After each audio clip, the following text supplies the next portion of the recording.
Boss cinema ಒಂದು ನನ್ನ ಕಲ್ಪನೆಯ ಕತೆ. ಇಲ್ಲಿ ದರ್ಶನ್ ಸಾರ್ದಾಗಲಿ ಅಥವಾ ರೇಣುಕಾಸ್ವಾಮಿ ಅವ್ರದ್ದಾಗಲಿ ಯಾವುದನ್ನು ನಾನು ಈ ಸಿನಿಮಾದಲ್ಲಿ ತಂದಿಲ್ಲ.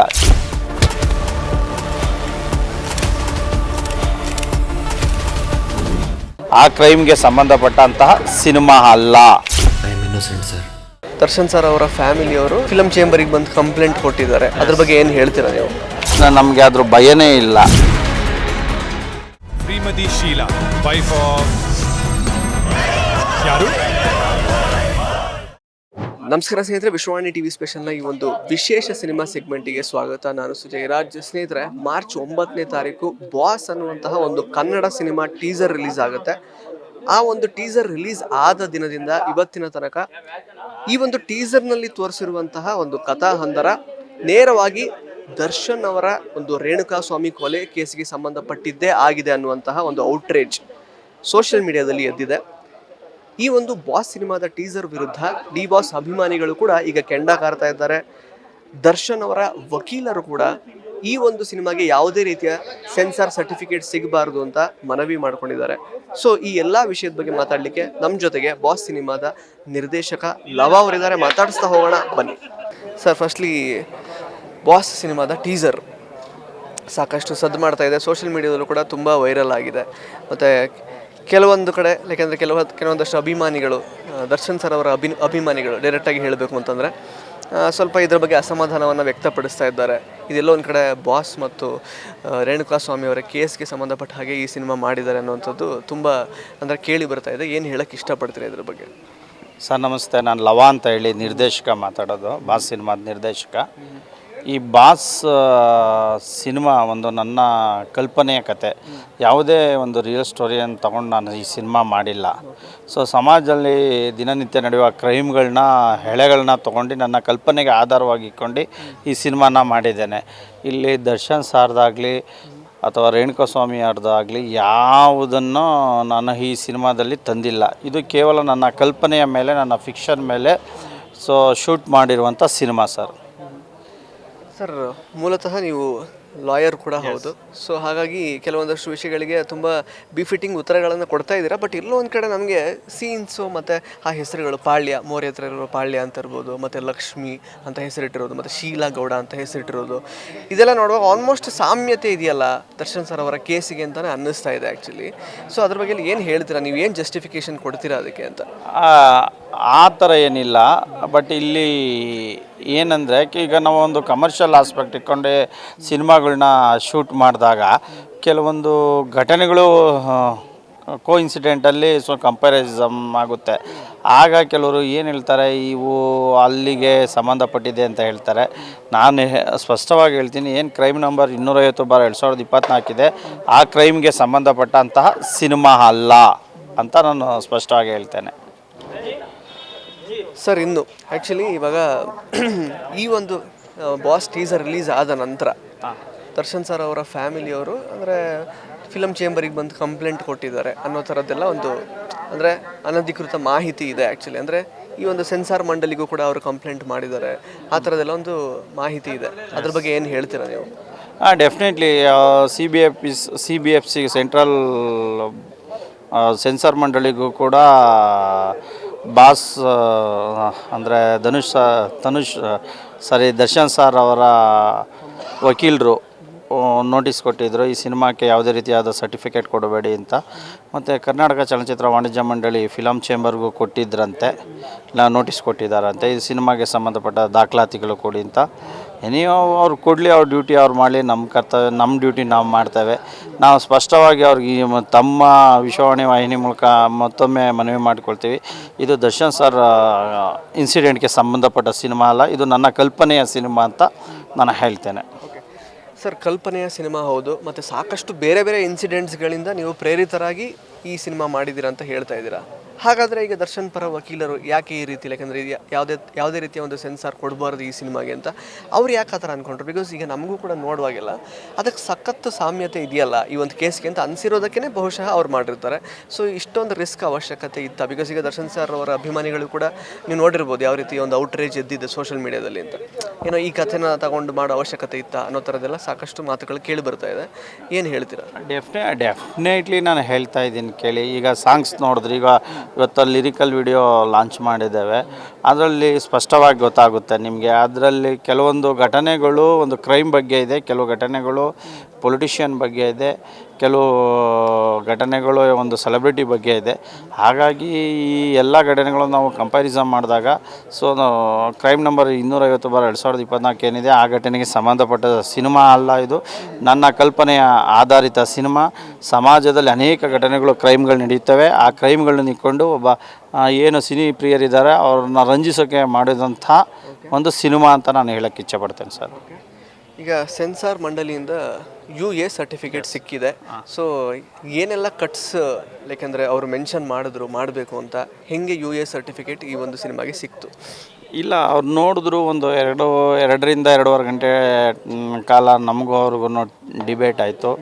ಕೆಲವು ಚೇಂಜಸ್ ಹೇಳಿದ್ರು, ನಾವು ಅದಕ್ಕೆ ಒಪ್ಪಲಿಲ್ಲ. ಆಗ ನಾವು ರಿಜೆಕ್ಷನ್ ಮಾಡ್ತೀವಿ, ಇದನ್ನು ಕೊಡೋಕ್ಕೆ ಬರೋದಿಲ್ಲ, ನೀವು ಅಪೀಲ್ ಹೋಗಿ ಅಂತ ಹೇಳಿದ್ರು.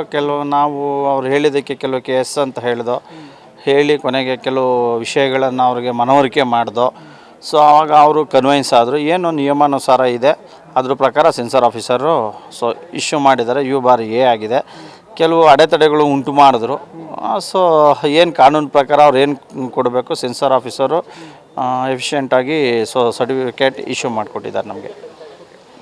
ಸರ್, ಈಗ ಈ ಒಂದು ಬಾಸ್ ಸಿನಿಮಾದ ಟೈಟಲ್ನ ರಿಜಿಸ್ಟರ್ ಮಾಡಿಸಿರೋದು ಯಾವಾಗ? ಪ್ಲಸ್ ಈಗ ಫಾರ್ ಎನ್ ಇನ್ಸ್ಟೆನ್ಸ್, ಈಗ ಬಾಸ್ ಅಂತಂದರೆ ಕರ್ನಾಟಕದಲ್ಲಿ ಈಗ ಜನರಲ್ ಆಗಿ ಈಗ ಬಾಸ್ ಅಂತ ಈಗ ಸಿನಿಮಾ ಫೀಲ್ಡ್ ಅಂತ ಹೇಳುವಾಗ ಡೆಫಿನೆಟ್ಲಿ ಅದು ದರ್ಶನ್ ಸರ್ ಅವರ ಹೆಸರು ಮೊದಲಿಗೆ ಬರುತ್ತೆ. ಅಂದರೆ ನೀವು ಎಷ್ಟೇ ಇವಾಗ ಜಸ್ಟಿಫಿಕೇಷನ್ ಕೊಡ್ತಾ ಇದ್ರು ಕೂಡ ಬೇರೆ ಬೇರೆ ಕೇಸ್ನೆಲ್ಲ ಸೇರಿಸ್ಕೊಂಡು ನಾನು ಮಾಡಿದ್ದೀನಿ ಅಂತ, ಬಟ್ ಅದು ಎಲ್ರಿಗೂ ಜಾಸ್ತಿ ಕನೆಕ್ಟ್ ಆಗ್ತಿರೋದು ಈ ಒಂದು ದರ್ಶನ್ ಸರ್ ಅವರ ಕೇಸಿಗೆ. ಅಂದರೆ ಎಲ್ಲೋ ಒಂದು ಕಡೆ ಒಬ್ಬರ ಒಂದು ಸ್ಟಾರ್ ಹೀರೋನ ಅಭಿಮಾನಿಗಳಿಂದ ಒಂದು ಬ್ಯಾಕ್ ಕ್ಲಾಶ್ನ ಎದುರಿಸುವಂತಹ ಚಾನ್ಸಸ್ ಜಾಸ್ತಿ ಇದೆ ಅಂತ ಅನ್ಸಲ್ವಾ? ಈ ಒಂದು ಸ್ಟ್ರಾಟಜಿ ನೀವೇನು ಮಾಡ್ತಿದ್ದೀರಾ, ಪ್ರಮೋಷನಲ್ ಸ್ಟ್ರಾಟಜಿಯಿಂದ ಬ್ಯಾಕ್ ಕ್ಲಾಶ್ ಅನುಭವಿಸುವಂತಹ ಸಿಚುವೇಶನ್ಸ್ ಬರುತ್ತೆ ಅಂತ ಅನ್ಸಲ್ವಾ ನಿಮಗೆ? ಸರ್, ನಾನು ಒಬ್ಬ ದರ್ಶನ್ ಸಾರ್ ಅವರ ಅಭಿಮಾನಿ, ಸ್ಪಷ್ಟವಾಗಿ ಹೇಳ್ತೇನೆ. ಈಗ ಹೇಳ್ತಿಲ್ಲ, ಬಾಸ್ ಸಿನಿಮಾ ಮಾಡಿ ನನ್ನ ಹಳೆ ವಿಡಿಯೋನ ಟೋಲಾಲಲ್ಲಿ ನೀವು ತೊಗೊಂಡು ನೋಡಿದ್ರು ನಾನು ಅದರಲ್ಲೂ ಹೇಳಿದ್ದೀನಿ. ಅದು ಏನು 2023-24ನೇ ಸಾಲಿನಲ್ಲೊಂದು ಇಯರಲ್ಲೊಂದು ಕೂಡ ನಾನು ಯಾವುದೇ ಕಾರಣಕ್ಕೂ ನಾವು ದರ್ಶನ್ ಸರ್ ಅವರ ಬಗ್ಗೆ ಮನನೊಯಿಸೋದನ್ನು ನಮ್ಮ ಸಿನಿಮಾದಲ್ಲಿ ಮಾಡಿಲ್ಲ, ಮಾಡೋದು ಇಲ್ಲ, ಈಗಲೂ ಮಾಡಲ್ಲ, ಮುಂದೇನೂ ಮಾಡಲ್ಲ. ಕೆಲವೊಂದು ವಿಜುವಲ್ಸ್ ನೋಡಿದಾಗ ಅವ್ರಿಗೂ ಅನಿಸ್ಕೊಳ್ಳುತ್ತೆ ಇರಬಹುದೇನೋ ಅಂತ ಊಹೆ ಮೇಲೆ ಹೋಗಿದ್ದಾರೆ, ಪ್ರಿಸಂಪ್ಷನ್ ಮೇಲೆ ಹೋದಾಗ ಬಟ್ ಅವ್ರಿಗೆ ಸಿನಿಮಾ ನೋಡಿದಾಗ ಗೊತ್ತಾಗುತ್ತೆ ನಾವು ಮಾಡಿದ್ದು ತಪ್ಪು ಅನ್ನೋ ಅರಿವು ಆಗುತ್ತೆ ಅಂತ ಒಂದು ನಂಬಿಕೆ ಇದೆ ಸರ್. ಓಕೆ, ಈಗ ನೀವು ಕೂಡ ಆ್ಯಸ್ ಅ ಲಾಯರ್ ಈ ಥರದ್ದು ಸಾಕಷ್ಟು ಕೇಸ್ಗಳನ್ನು ನೋಡಿರ್ತೀರಾ ಸರ್. ನಿಮಗೆ ಇವಾಗ ಜಸ್ಟ್ ಒಬ್ಬ ಜನರಲ್ ಆಡಿಯನ್ಸ್ ಆಗಿ ಈ ಒಂದು ಟೀಸರ್ ನೋಡಿದಾಗ ನಿಮಗೆ ದರ್ಶನ್ ಸರ್ ಅವರ ಕೇಸಿಗೂ ಮತ್ತು ನೀವು ತೋರಿಸ್ತಾ ಇರೋ ವಿಷಯಕ್ಕೆ ಅಥವಾ ಈ ಟೀಸರಲ್ಲಿರೋ ವಿಷಯಗಳಿಗೆ ಸಾಮ್ಯತೆ ಇದೆಯಾ ಇಲ್ವಾ ಅಂತ ಅನಿಸುತ್ತಾ? ನೀವು ಅದನ್ನು ಸೊಸೈಟಿಯಲ್ಲಿ ಇಂಥ ಕ್ರೈಮ್ಗಳು ನೂರಾರು ನಡೆಯುತ್ತೆ. ನಾವು ಪಾಸ್ಟನ್ನು ನಾವು ನೋಡ್ಕೊಬಂದಾಗ ಸಾವಿರಾರು ಕ್ರೈಮ್ಗಳು ನಡ್ಕೊಂಡು ಹೋಗಿದೆ. ಸೊ ಆ ಕ್ರೈಮ್ಗಳು ಒಂದಕ್ಕೊಂದು ತಾಳಿ ಆಗ್ತಾ ಬಂದಿದೆ. ಸೊ ಆಗ್ಲೂಬಹುದು, ಆಗ್ದಲ್ಲೇ ಇರಬಹುದು. ನಾವು ಯಾವ ರೀತಿ ಇಮ್ಯಾಜಿನರಿ ಮಾಡ್ಕೋತೀವಿ ಅದಕ್ಕೆ ಪೂರಕವಾಗಿದೆ ಸರ್. ಓಕೆ, ಸೊ ಈಗ ನಿಮ್ಮ ಪ್ರಕಾರ ಸುಮಾರು ವಿಷಯಗಳು, ಸುಮಾರು ಕೊಲೆಗಳು ಅಥವಾ ಸುಮಾರು ಕೇಸಸ್ಗಳಿಂದ ಸೇರಿಕೊಂಡು ಈ ಸಿನಿಮಾ ಮಾಡಿರೋದು ನೀವು. ಬಟ್ ಈಗ ಜನಗಳು ಅವರಿಗೆ ಲೈಕ್ ಡಿ ಬಾಸ್ ಅವರ ಕೇಸ್ಗೆ ಕನೆಕ್ಟ್ ಮಾಡ್ಕೊಳ್ತಾ ಇರೋದು ನಿಮ್ಮ ಸಿನಿಮಾ ಮೇಲೆ ಯಾವ ರೀತಿ ಒಂದು ಪರಿಣಾಮ ಬೀರುತ್ತೆ? ಪಾಸಿಟಿವ್ ಪರಿಣಾಮ ಬೀರುತ್ತೆ ಅಂತ ಅನ್ಸುತ್ತಾ, ನೆಗೆಟಿವ್ ಪರಿಣಾಮ ಬೀರುತ್ತೆ ಅಂತ ಅನ್ಸುತ್ತಾ? ಸರ್, ನಾವು ಯಾವತ್ತಿದ್ರೂ ಸಿನಿಮಾನ ಪಾಸಿಟಿವ್ ಆಗೇ ಮಾಡಿದ್ದೀವಿ, ಪಾಸಿಟಿವ್ ಆಗೇ ಥಿಂಕ್ ಮಾಡ್ಕೊತೀವಿ. ಸೊ ಅದರಲ್ಲಿ ನೆಗೆಟಿವ್ ಅನ್ನೋದು ಏನೂ ಇಲ್ಲ ಸರ್. ನಾವು ದರ್ಶನ್ ಸರ್ ಫ್ಯಾನ್ಸ್ ಆಗಿ ನಾವು ಅವ್ರ ಬಗ್ಗೆ ನೆಗೆಟಿವ್ ಆಗಿ ಮಾತಾಡೋದು ಇಲ್ಲ, ಸೊ ನೆಗೆಟಿವ್ ಆಗಿ ಮಾಡೋದು ಇಲ್ಲ ಸರ್. ಸೊ ಹಾಗಾದರೆ ಈಗ ಈ ಒಂದು ಬಾಸ್ ಸಿನಿಮಾದಲ್ಲಿ ಏನು ನೀವು ಆ್ಯಕ್ಚುಲಿ ಒಬ್ಬ ಕಥಾನಾಯಕ ತೋರ್ಸೋಕ್ಕೆ ಹೋಗಿದ್ದೀರಾ, ಸೊ ಅವರು ನಿರಪರಾಧಿಯಾಗಿ ಆಚೆ ಬರ್ತಾರಾ? ಹಾಗಾದರೆ ನಿಮ್ಮ ಪ್ರಕಾರ ನಿಮ್ದು ಯಾವುದೋ ಒಂದು ಬೇರೆ ಕೇಸ್ ಇದು, ಸೊ ಅದರಿಂದ ಆಚೆ ಬರ್ತಾರಾ? ಬಿಕಾಸ್ ಸಾಂಗ್ ಎಲ್ಲ ಕೇಳುವಾಗ ಹಂಗೆ ಅನ್ನಿಸ್ತಾ ಇದೆ ಇದು. ಸೊ ಎಷ್ಟೊಂದು ಜನಕ್ಕೆ ದಾನ ಮಾಡಿದಂತಹ ಒಬ್ಬ ವ್ಯಕ್ತಿ ಈಗ ಆ್ಯಕ್ಚುಲಿ ಈ ಥರದ ಸಿಚುವೇಶನಲ್ಲಿ ಇದ್ದಾನೆ, ಇವನಿಗೆ ನ್ಯಾಯ ಸಿಗಬೇಕು ಅನ್ನೋ ರೀತಿಯಲ್ಲಿ ತೋರಿಸಿದ್ದೀರಾ ಆ್ಯಕ್ಚುಲಿ. ಯಾವತ್ತೇ ಒಂದು ಸಿನಿಮಾ ತೊಗೊಂಡಾಗ ನಾವು ಸಿನಿಮಾದಲ್ಲಿ ಹೀರೋಗೆ ಯಾವತ್ತೂ ಜಸ್ಟಿಸ್ ಸಿಗಬೇಕು, ಮತ್ತು ಹೀರೋ ಯಾವತ್ತೂ ಹೀರೋ ಆಗಿ ಉಳಿಬೇಕು. ಆವಾಗ ಮಾತ್ರ ಆಡಿಯನ್ಸ್ಗೆ ಖುಷಿ ಆಗುತ್ತೆ. ಇಲ್ಲ ಅಂದರೆ ಹೀರೋನ ನಾವು ವಿಲನ್ ಆಗಿ ಎಂಡ್ ಮಾಡ್ತಂದ್ರೆ ಏನಾಗುತ್ತೆ, ಒಪ್ಪೋದಿಲ್ಲ. ಹಾಗಾಗಿ ಯಾವುದೇ ಒಂದು ಕಮರ್ಷಿಯಲ್ ಸಿನಿಮಾದಲ್ಲಿ ಹೀರೋ ಯಾವತ್ತಿದ್ರೂ ಅವನಿಗೆ ವಿಕ್ಟ್ರಿ ಸಿಗುತ್ತೆ, ವಿನ್ ಆಗ್ತಾನೆ ಅನ್ನೋ ಕಾನ್ಸೆಪ್ಟ್ ಇಟ್ಕೊಂಡು ಮಾಡಿರೋಂಥ ಸಿನಿಮಾ ಸರ್. ಓಕೆ, ಸೊ ನಿಮಗೆ ಈಗ ಇಷ್ಟರ ತನಕ ಆಗಿರುವಂತಹ ಘಟನಾವಳಿಗಳನ್ನು ತಲೆಯಲ್ಲಿ ಇಟ್ಕೊಂಡು ಕೇಳೋದಾದರೆ, ಈಗ ನೀವು ಹೇಳಿದ್ರಿ ದರ್ಶನ್ ಸರ್ ಅವರ ವಕೀಲರು ಇದಕ್ಕೆ ತಡೆ ಒಡ್ಡೋದಕ್ಕೆ ಟ್ರೈ ಮಾಡಿದರು, ಸೆನ್ಸಾರ್ ಮಂಡಳಿ ಅವರಿಗೆ ಮನವಿ ಮಾಡ್ಕೊಂಡಿದ್ರು ಯಾವುದೇ ರೀತಿ ಸರ್ಟಿಫಿಕೇಟ್ ಕೊಡಬಾರ್ದು ಅಂತ. ರಿಲೀಸ್ ಟೈಮಲ್ಲಿ ಏನು ಸಮಸ್ಯೆ ಆಗಲಿಕ್ಕಿಲ್ವ? ರಿಲೀಸ್ ಆಗಬಹುದಾ? ಮತ್ತೆ ದರ್ಶನ್ ಸರ್ ಅವರ ವಕೀಲರ ಕಡೆಯಿಂದ ಏನಾದರೂ ತಡೆ ಒಡ್ಲಿಕ್ಕೆ ಚಾನ್ಸಸ್ ಇದೆಯಾ? ಅದರಿಂದ ನೀವು ಹೆಂಗೆ ಆಚೆ ಬರಬೇಕು ಅಂತಿದ್ದೀರಾ? ಸರ್, ಇದು ದರ್ಶನ್ ಸರ್ ಸಿನಿಮಾನೇ ಅಲ್ಲ ಅಂದಾದ್ಮೇಲೆ ನಮಗೆ ಅದ್ರ ಭಯನೇ ಇಲ್ಲ. ಸೊ ಇತ್ತು ಅಂದರೆ ಕಾನೂನು ದೊಡ್ಡದು. ನಾನಾಗಲಿ ಬೇರೆಯವರಾಗಲಿ ಯಾರೂ ದೊಡ್ಡವರಲ್ಲ. ಕಾನೂನು ಮುಂದೆ ನಾವೆಲ್ಲರೂ ಸಮಾನರು, ಮತ್ತು ಅದು ಕಾನೂನಿಗೆ ತಲೆ ಬಾಗಲೇಬೇಕು. ಸೊ ಕೋರ್ಟ್ ಇದೆ, ಯಾಕೆ ನಾವು ಭಯಪಡಬೇಕು? ಸೊ ಇಂಡಿಯಾದಲ್ಲಿ ಜುಡಿಷರಿ ಅನ್ನೋದು ತುಂಬ ಸ್ಟ್ರಾಂಗ್ ಇದೆ, ನಿಮಗೂ ಗೊತ್ತು ನನಗೂ ಗೊತ್ತು. ಸೊ ನಾವು ಯಾವುದೂ ತಪ್ಪು ಮಾಡಿಲ್ಲ, ನಾವು ಯಾಕೆ ಭಯಪಡೋಣ? ದರ್ಶನ್ ಸರ್ ಅವರ ಫ್ಯಾಮಿಲಿಯವ್ರ ಕಡೆಯಿಂದ ಅಥವಾ ದರ್ಶನ್ ಸರ್ ಅವರ ಅಭಿಮಾನಿಗಳು ಅಂತ ಹೇಳ್ಕೊಂಡು ಯಾರಾದರೂ ನಿಮಗೆ ಥ್ರೆಟನಿಂಗ್ ಕಾಲ್ಸ್ ಮಾಡಿರೋದು, ಥ್ರೆಟನ್ ಮಾಡಿರುವಂಥದ್ದು ಉದಾಹರಣೆ ಏನಾದರೂ ಇದೆಯಾ? ನೆವರ್ ಸರ್, ನನಗೆ ಯಾವುದೂ ಥ್ರೆಟ್ನಿಂಗ್ ಕಾಲ್ ಬಂದಿಲ್ಲ. ಒಂದು 2-3 ಕಾಲ್ ಬಂದಿದ್ದು ಅಡ್ರೆಸ್ ಕೇಳ್ಕೊಂಡು ಬಿಟ್ಟರೆ. ಸೊ ಅದಕ್ಕೆಲ್ಲ ನಾನೊಬ್ಬ ವಕೀಲನಾಗಿದ್ದೇನೆ, ಯಾಕೆ ನಾನು ಕೇರ್ ಮಾಡೋಣ, ಅಷ್ಟೇ. ಸರ್, ಒಂದು ಅಂದರೆ ಜನ ಮಾತಾಡ್ಕೊಳ್ತಿರೋದು ಏನು ಅಂತಂದರೆ, ಹಿಂದೆ ನಟವರ್ ಲಾಲ್ ಅನ್ನುವಂತಹ ಒಂದು ಸಿನಿಮಾ ಮಾಡಿದ್ರಿ, ಆಲ್ಮೋಸ್ಟ್ 7 crores ಏನೋ ಬಜೆಟ್ ಆಗಿತ್ತು. ಸೊ ಆ ಸಿನಿಮಾ ಕೈ ಹಿಡಿಲಿಲ್ಲ. ಸೊ ಎಲ್ಲೋ ಒಂದು ಕಡೆ ಯಾಕೆಂದರೆ ರೆಕಗ್ನಿಷನನ್ನು ಗೇನ್ ಮಾಡಬೇಕು ಅನ್ನೋ ಕಾರಣಕ್ಕೆ ಈ ಥರದೊಂದು ಬೇರೆ ಥರದ ಮಾರ್ಗದ ಮೂಲಕ ಏನೋ ಒಂದು ಪ್ರಮೋಷನಲ್ ಸ್ಟ್ರಾಟಜಿ ಮಾಡಿ ಸ್ವಲ್ಪ ರೆಕಗ್ನಿಷನ್ ಪಡ್ಕೊಳ್ಬೇಕು ಅಂತ ಪ್ರಯತ್ನ ಪಡ್ತಿದ್ದಾರೆ ನಿರ್ದೇಶಕರು, ಬಾಸ್ ಸಿನಿಮಾದ ನಿರ್ದೇಶಕರು ಅಂತ ಕೆಲವರು ಮಾತಾಡ್ಕೊಳ್ತಾರೆ. ಏನು ಹೇಳ್ತೀರಾ? ನಾನು 2011 ಡೈರೆಕ್ಟರ್ ಆಗಿದೆ. ಅಯೋಧ್ಯಪುರಂ ಅಂತ ಮಾಡಿ ನನ್ನ ಸ್ವಂತ ಬ್ಯಾನರಲ್ಲೇ ಮಾಡಿ ಸ್ವಂತ ಡೈರೆಕ್ಟರ್ ಆಗಿ ಆವಾಗಲೇ ನಾನು ದೊಡ್ಡ ಕಾಂಟ್ರವರ್ಷಿಯಲ್ ಸಬ್ಜೆಕ್ಟ್ ಮಾಡಿದ್ದೆ. ಸೊ ನಾನು ಮಧ್ಯದಲ್ಲಿ ಒಂದು 5-6 ಇಯರ್ಸು ಬೇಡ ಸಿನಿಮಾ ಇಂಡಸ್ಟ್ರಿ ಅಂತ ಸುಮ್ಮನಾಗಿದೆ. ನಂತರ ತನುಷ್ ಅವರು ನನ್ನ ಸ್ನೇಹಿತರಾಗಿದ್ದರಿಂದ ಬನ್ನಿ ಮಾಡೋಣ ಜೊತೆಗೂಡಿ ಅಂದರು, ಎಲ್ಲ ಕೂಡ ಮಾಡ್ದೋ.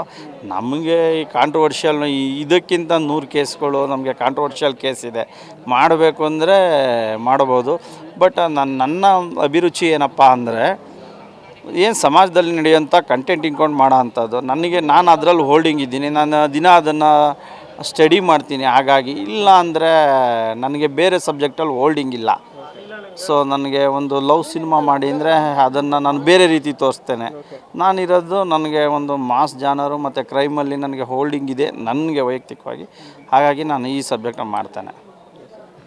ಸರ್, ಕೊನೆಯದಾಗಿ ಹಾಗಾದರೆ ನೀವು ಹೇಳ್ತಿರೋ ಪ್ರಕಾರ ದರ್ಶನ್ ಸರ್ ಅವರ ಕೇಸಿಗೂ ರೇಣುಕಾಸ್ವಾಮಿ ಕೊಲೆ ಕೇಸಿಗೂ ನೀವು ಬಾಸ್ ಸಿನಿಮಾದಲ್ಲಿ ತೋರಿಸ್ತಾ ಇರುವಂತಹ ಕಥಾ ಹಂದರಕ್ಕೂ ಯಾವುದೇ ರೀತಿಯ ಸಂಬಂಧ ಇಲ್ಲ ಹಾಗಾದರೆ? ಡೆಫಿನೆಟ್ಲಿ ಇಲ್ಲ ಸರ್, ಡೆಫಿನೆಟ್ಲಿ ಇಲ್ಲ. ಇದು ನನ್ನ ಕಾಲ್ಪನಿಕ ಕತೆ ಸರ್, ನನ್ನ ಮೈ ಫಿಕ್ಷನ್ ಸ್ಟೋರಿ. ಸೊ ಬಂದು ನೋಡಿ.